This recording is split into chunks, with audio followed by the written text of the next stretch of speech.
이렇게 좋거든 주 얼굴 내올 때야 얼마나 좋으랴.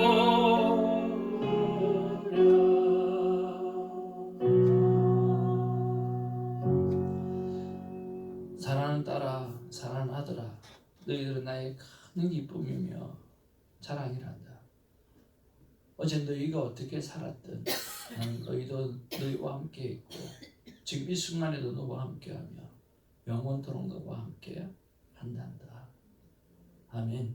함께하여 주신 은혜 진심으로 감사드리옵고 예수님 이름으로 기도합니다. 아멘. 오늘 우리에게 주신 하나님의 귀한 말씀은 사도행전 14장 19절부터 말씀 받기를 원합니다.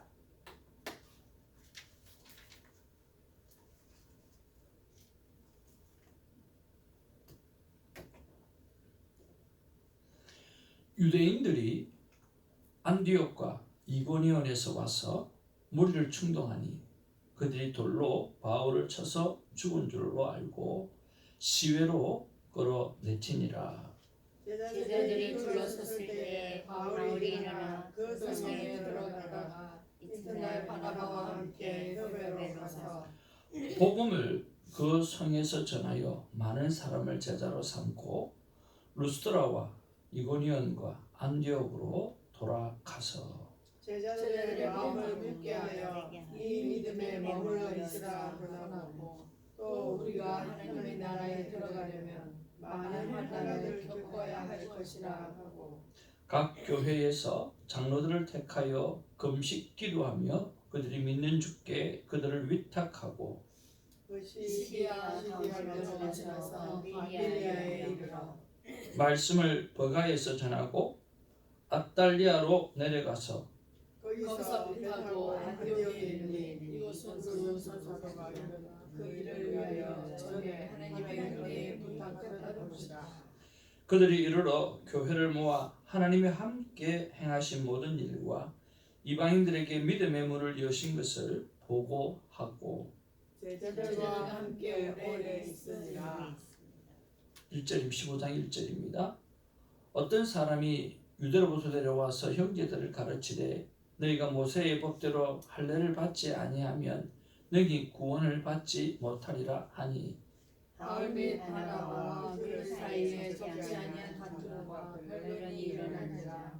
형제들이 이 문제에 대하여 바울과 바나바와 그 중에 몇 사람을 예루살렘에 있는 사도와 장로들에게 보내기로 작정하니라. 그들이 교회의 전송을 받고 베니게와 사마리아로 다니며 이방인들이 주께 돌아온 일을 말하여 형제들을 다 크게 기쁘게 하더라.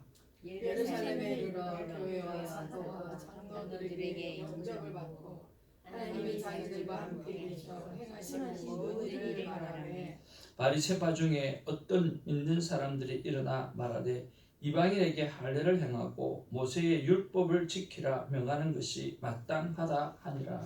사도와 장로들이 이 일을 의논하여 모여 많은 변론이 있은 후에 베드로가 일어나 말하되 형제들아 너희도 알거니와 하나님이 이방인들로 내 입에서 복음의 말씀을 들어 믿게 하시려고 오래전부터 너희 가운데서 나를 택하시고 또 마음을 아시는 하나님이 우리에게와 같이 그들에게 성령을 주어 증언하시고 믿음으로 그들의 마음을 깨끗이 하사 그들이나 우리나 차별하지 아니하셨느니라. 그런데 지금 너희가 어찌하여 하나님을 시험하여 우리 조상과 우리도 능히 매이지 못하던 몽에를 제자들의 목에 두려웠느냐. 다 같이 봅니다. 그러나 우리는 그들이 우리와 동일하게 주 예수의 은혜로 구원받은 줄을 믿노라 하니라. 아멘. 우리 앞뒤적으로 인사 나누겠습니다. 반갑습니다. 사랑합니다. 예, 오늘도 새벽에 우리 성길랑 전도사님이 만나게 돼서 기쁘걸랑 전도사님한테 배웠습니다. 기쁘걸랑 그렇게 외우라, 이름을 외우라고 그렇게 해서 참 행복하걸랑. 예, 오늘 말씀으로 돌아와서 같이 은혜를 좀 나누기를 원합니다. 참 바울은 대단하죠. 한마디로 멋있습니다. 복음을 전하는 그 열정이 너무 대단하고 참 본받기를 원하고 또 그렇게 살고 싶고 하는 그런 마음이 이런 본문의 말씀을 통해서 우리의 가슴 속에 좀 불같이 일어났으면 참 좋겠습니다. 19절 말씀을 보니까 유대인들이 안디옥과 이고니온에서 와서 무리를 충동하니 그들이 돌로 바울을 쳐서 죽은 줄로 알고 시외로 끌어내치니라. 유대인들이 안디옥과 이고니온에서 와서 무리를 충동했다. 사도 바울이 복음을 전하는 것이 그렇게 밉고 싫고 또 정말 돌로 쳐 죽일 정도로 그의 마음에 악함으로 가득 찬 것을 볼 수가 있습니다. 바울이 쳐서 죽은 줄로 알았다라고 이야기한 것을 보면 정말 많이 돌로 맞은 것 같습니다. 20절에 보니까 제자들이 둘러섰을 때에 왜 제자들이 둘러섰을까요? 아마 돌에 맞아서 죽어있는 그 사도 바울을 장례를 어떻게 치를까 아마 그런 생각으로 둘러섰지 않겠나 하는 생각입니다. 그렇잖아요? 지금 죽었잖아요. 그죠? 그런데 일어났다라고 했습니다. 누가 일으켰을까요? 하나님께서 기적적으로 그를 일으켜 세우신 줄로 믿습니다. 제자들이 둘러섰을 때에 제자들이 둘러서서 바울을 어떻게 이 시신을 어떻게 처리해야 되나 하는 그런 마음 가운데 둘러섰을 때에 하나님께서 바울에게 새 힘을 주셔서 일어나 그 성으로 들어갔다라고 이야기합니다. 그리고 그들에게 21절 권면을 합니다.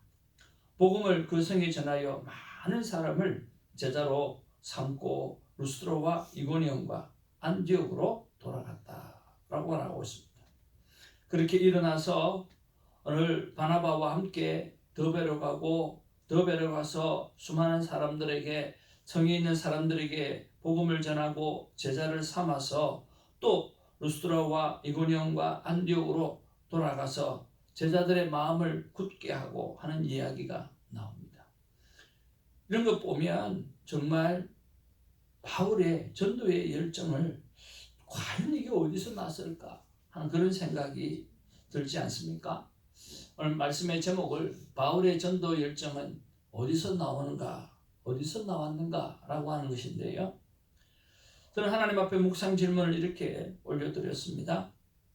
하나님, 바울은 말입니다. 돌에 맞아 죽을 만큼 고난 속에서 복음을 전합니다. 그리고 일어나서 또 더베로 가서 많은 사람을 제자로 삼습니다. 그런데 나는 지금 도대체 무엇을 하고 있는가? 어떻게 살아가야 하는가?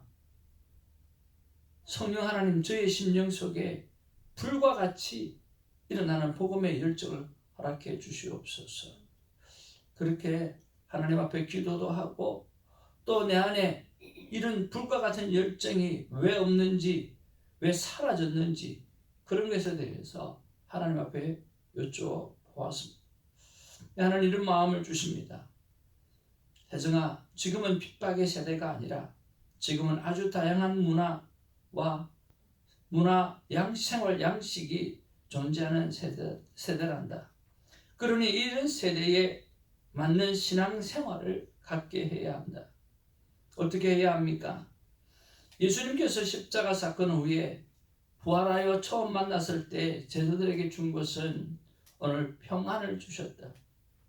예수님 믿으면 얼마나 평안한지 그것을 알려주면 좋겠다는 말씀을 주셨습니다. 평화의 시대에 전쟁을 치르듯 그렇게 하지 말라고 말씀하십니다.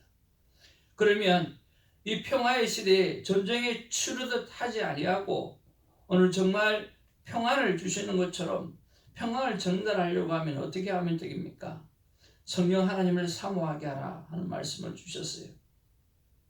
그러면서 생각한 것들이 많은 사람들이 성령의 열매를 맺는 삶을 살게 해야 한다는 말씀을 주셨습니다. 사랑하는 성도 여러분, 성령의 9가지의 열매가 우리 잘 알고 있지 않습니까? 성령의 9가지 열매가 바로 앞을 보시면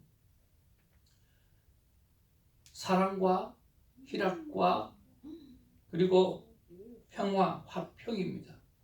사랑이고 우리 안에 기쁨이 충만해야 되고 그 다음에 우리 안에 평화가 충만해야 합니다. 이것은 하나님 안에서 우리가 열매를 맺어야 될 일이에요. 여러분, 하나님 안에서 사랑이 충만하십니까? 여러분, 하나님 안에서 기쁨이 충만하십니까? 하나님 안에서 정말 하나님 주신 내가 내게 평강을 주노라, 평안을 주노라, 그 평안이 하나님 주신 평안이 충만하십니까? 만약 그것이 부족하다고 하면 오늘 이 새벽에 하나님과의 관계 속에서 사랑과 기쁨과 평강을 구하는 시간이 되어지기를 주님의 이름으로 축복을 드립니다. 두 번째는요, 이웃과의 관계 속에서 맺어야 될 열매입니다. Patience. 오래 참고 있습니까? 그리고 이웃을 향해서 kindness, 정말 자비와 그리고 친절함으로 그 이웃을 섬기고 있습니까? 그리고 goodness, 정말 선을 향해서 좋은 것들을 이웃들에게 나누어 주려고 애를 쓰고 계십니까? 하나님은 우리에게 성령의 열매를 맺기를 원합니다. 특별히 이웃과의 관계 속에서 오래 참는 은혜, 그리고 친절한 삶, 그리고 좋은 것들을 나누어 주는 아름다운 삶을 우리에게 원하고 있습니다. 그런 삶을 살아가지 못한다고 하면 오늘 이 새벽에 이 음성을 듣고 하나님 앞에 구하는 우리가 되기를 바랍니다. 그리고 하나님께서는 우리 안에서 이런 모습이 있기를 원합니다. 바로 faithfulness, 믿음으로 충만한 충성입니다. 정말 하나님, 내가 충성된 하나님의 종이 되기를 원합니다. 하나님의 청지기가 되기를 원합니다 하는 그런 결단이 우리 안에 있어야 할 것입니다. 그리고 gentleness, 온유한 마음, 언제나 어디서나 따뜻하고 온유한 마음을 우리는 품고 있어야 합니다. 예수님께서는 정말 온유하셨습니다. 예수님께서는 모든 것을 다 참으셨습니다. 그러나 예수님은 진리 안에서는 단 한 발자국도 물러서지 않았지만 예수님의 모든 삶은 오늘 온유함으로 나아갔던 것처럼 우리도 그 예수님을 닮아서 우리의 삶이 온유해야 합니다. 우리가 지난 주일에도 잠깐 말씀을 나누었지만 사람들이 결혼을 하게 되어지면 처음에는 예뻐서 아니면 그 사람의 무엇이 좋아서 다 그것이 그렇게 좋아서 다 결혼했지만 결혼하고 나면 그것이 얼마를 가지가 않는다고 합니다. 그리고 얼마 가지 않아서 그렇게 귀하게 보였던 것이 다 보편적으로 보이고 그렇게 예쁘게 보였던 게 다 보편적으로 보이고 그러고는 그 다음에 나타나는 것이 바로 모국어랍니다. 모국어. 여러분, 모국어 뭐예요? 모국어. 네. 모국어가 한국어예요. 모국어는요, 오늘 자기가 평소에 살았을 때, 그 가정에서, 어렸을 때 그 가정에서 살았을 때 나오는 그 말이 모국어라고 해요. 그 모국어가 따뜻해야 된답니다. 그 모국어가 참 좋아야 된다고 합니다. 그래서 결혼하기 전에는 상대의 가정을 꼭 가서 어떻게 형제들과 지내는지, 그리고 어떻게 가족들과 지내는지, 말을 가볍게 하는지, 아니면 말을 거칠게 하는지, 아니면 서로 물고 뜯고 사는지, 아니면 그렇게 편안하게 사는지, 그런 것들을 다 체크해 보라는 거예요. 왜? 결국에 남는 것은 모국어가 남기 때문에 그렇습니다. 자, 그런 것들을 생각하면서 저는 하나님 앞에 생각했습니다.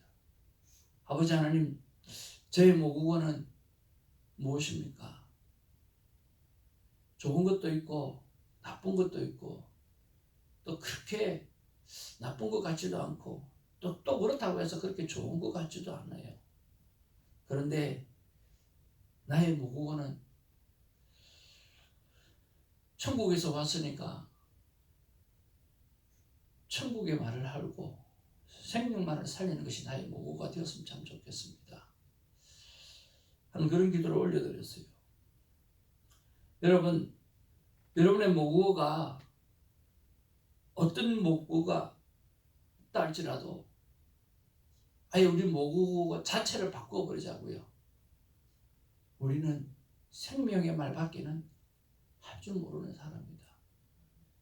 저 천국에서 왔기 때문에, 하나님의 품에서 왔기 때문에 나의 모국어는 전라도가 아니고, 나의 모국어는 경상도가 아니고, 나의 모국어는 저 서울이 아니고, 나의 진정한 모국어는 영혼을 살리는 생명의 말을 하는 것이 우리의 모국어다 라는 마음을 가지고 살아가는 우리가 되기를 주님의 이름으로 축복을 드립니다.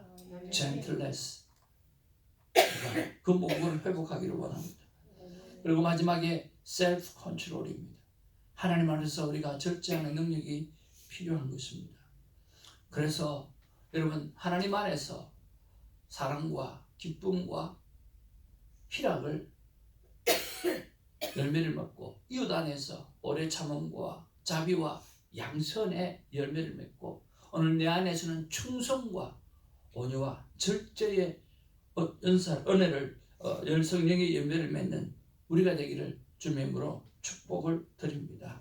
그러면 이런 열매를 맺으려고 하면 무엇으로 이런 열매를 맺어야 되는가 또 한번 생각해 보았습니다. 그것은 바로 하나님께서 우리에게 주시는 성령의 은사로 우리가 그런 열매를 맺어야 합니다. 성령이 주는 은사들은 30가지가 넘습니다. 우리에게 참 많은 부분들이 은사로 주어집니다. 여러분은 어떤 은사를 받으셨습니까? 우리 고린도전서 12장 우리 6절에서 10절 말씀해 보면 오늘 그것만 한번 살펴보아도 하나님 우리에게 계시의 은사를 주셨습니다. 계시의 은사는 지혜의 말씀입니다. 지식의 말씀입니다. 믿음입니다. 하나님께서 우리에게 특별히 계시로 주셨습니다. 그 다음에는 성령의 은사는요, 바로 능력의 은사입니다. 오늘 신유의 은사가 있고, 이적을 행하는 은사가 있고, 예언을 하는 그런 능력의 은사가 있습니다. 그리고 마지막으로 영감의 은사입니다. 영을 분별하는 은사입니다. 방언을 하는 은사입니다. 방언을 통역을 하는 은사입니다. 이런 계시의 은사도 받으시고, 능력의 은사도 받으시고, 영감의 은사도 받으시기를 바랍니다. 그런데 여러분, 이런 아무리 좋은 은사가 내 안에 있다 할지라도 오늘 그 은사에서 사랑을 빼버리면 되지가 않습니다. 여러분, 고린도전서 12장은 은사장이라고 이야기합니다. 그리고 14장도 은사장이라고 이야기합니다. 그런데 여러분, 12장과 14장을 연결하는 고린도전서 13장이 있지 않습니까? 그 13장은 어떤 장이죠? 사랑장이죠. 사랑이 아니면 은사는 결코 연결될 수가 없는 것입니다. 그래서 은사와 은사를 연결시키는 것은 사랑입니다. 사랑만이 그 은사를 제대로 활용할 수가 있는 거죠. 우리가 천사의 말을 할지라도 오늘 사랑이 없으면 우리는 괭가리와 같이 되어진다라고 말씀합니다. 모든 것을 행하되 사랑으로 행하는 우리가 되어지기를 주님의 이름으로 축복을 드립니다. 저는 사도 바울을 생각하면서 과연 이 사람이 이렇게 예수를 핍박했던 이 사람이 도리어 자기가 돌로 쳐 죽을 만큼 오늘 그러고 난 다음에 일어나서 또 두 배로 가고 또 자기가 전도했던 그곳으로 가서 다시 그들에게 금식 기도하고 장로를 세우고 새로운 일들을 일으켜내게 하고 그들이 더욱더 교회를 강하게 서게끔 하고 믿음을 굳건하게 만들어주고 그뿐만 아니라 가는 곳곳마다 사람들을 모아가지고 너희들 믿음 생활 똑바로 해야 된다라고 이야기하고 가르치고 또 보고하는 그런 모습을 보면서 과연 무엇 때문에 그가 이렇게 할까라고 생각해 보았을 때 바로 사랑밖에 없었다는 것을 다시 한번 생각하게 되었습니다. 사랑하는 성도 여러분, 이 새벽에 첫사랑을 회복하는 은혜가 있기를 주님의 이름으로 축복을 드립니다. 사랑이 아니면 행할 수 없는 모든 은사들, 사랑이 아니면 맺을 수 없는 아름다운 성령의 9가지의 열매들을 여러분 사랑을 품고 예수 그리스도를 향한 뜨거운 사랑을 품고 그 첫사랑을 회복하고 여러분 사랑하며 살아가는 복된 날 되어지기를 주님의 이름으로 축복을 드립니다. 제자들의 마음을 굳게 하고 믿음이 머물게 하고 금식 기도하며 끼어서 신앙생활 하려고 하는 이 고민하는 그런 모습들을 보면서 나는 내 스스로 어떻게 마음을 굳게 해야 되는가, 믿음에 머물 수 있게 해야 되는가, 금식하며 정말 교회를 지키는 사람이 될 수 있는가도 생각해 보았고, 그리고 두 사도는 자신들이 이룬 열매가 있는데 나는 나의 열매가 무엇인가도 생각해 보았습니다. 나는 어떤 열매를 맺으며 살아가야 되는가라고 하는 것도 생각해 보았습니다. 하나님께서 저에게 원하시는 열매가 있다면 그것이 무엇인지 물어보았습니다. 하나님께서는 저에게 말씀하십니다. 사랑이 아니면 아무것도 이룰 수 없다고 말씀해 주셨습니다. 여러분 한 가지에 포커스하기를 바랍니다. 하나님 첫사랑을 회복하게 하시고 오늘 바울과 같이 미친 듯이 복음을 전할 수 있는 하나님의 사랑의 그 열정이, 하나님의 그 나를 향한 그 특심이 내 안에 느껴지게 하시고 또 내 안에서 살아서 움직일 수 있도록 도와달라고 기도하는 이 새벽이 되기를 주님의 이름으로 축복을 드립니다. 우리 옆에 분에게 한번 서로 인사 나누기를 원합니다. 사랑으로 행합시다. 기도하겠습니다. 천사의 말을 할지라도 그 안에 사랑이 없으면 울리는 괭과리가 된다고 말씀해 주신 은혜를 감사를 드립니다. 사도 바울이 어찌도 이렇게 열심히 전도할 수 있을까? 어떻게 다시 벌떡 일어나서 또 복음을 전할 수 있을까? 돌에 맞을까봐, 또 죽음을 당할까봐 겁을 내고 조심해야지, 비켜가야지, 그렇게 생각하지 아니하고 배를 타고 또 굽고 또 만나고 그들에게 복음의 말씀을 전하는 그 열정이 하나님이 주신 사랑 때문에, 그리고 하나님의 한 사랑 때문에 일어나는 열정인 줄로 믿습니다. 아버지 하나님, 오늘 이 새벽에 새벽지기를 긍휼히 여겨주시고 불쌍히 여겨주셔서 먼저는 하나님의 사랑이 얼마나 지극히 큰지 깨닫는 은혜가 우리에게 있게 하시고, 두 번째로는 우리 안에 그 사랑으로 행하는 복음의 열정이 회복되어질 수 있도록 역사하여 주시옵소서. 예수님의 이름으로 기도하옵나이다. 아멘. 주님 가르치신 기도로 우리의 믿음을 고백합니다. 하늘에 계신 우리 아버지여, 이름이 거룩히 여김을 받으시오며 나라의 마옵시며 뜻이 하늘에서 이루는 것 같이 땅에서도 이루어집니다. 오늘 우리에게 일용할 양식을 주옵시고 우리가 우리에게 지은 자를 사하여 준 것 같이 우리 죄를 사하여 주옵시고 가만하게 썩 구하옵소서.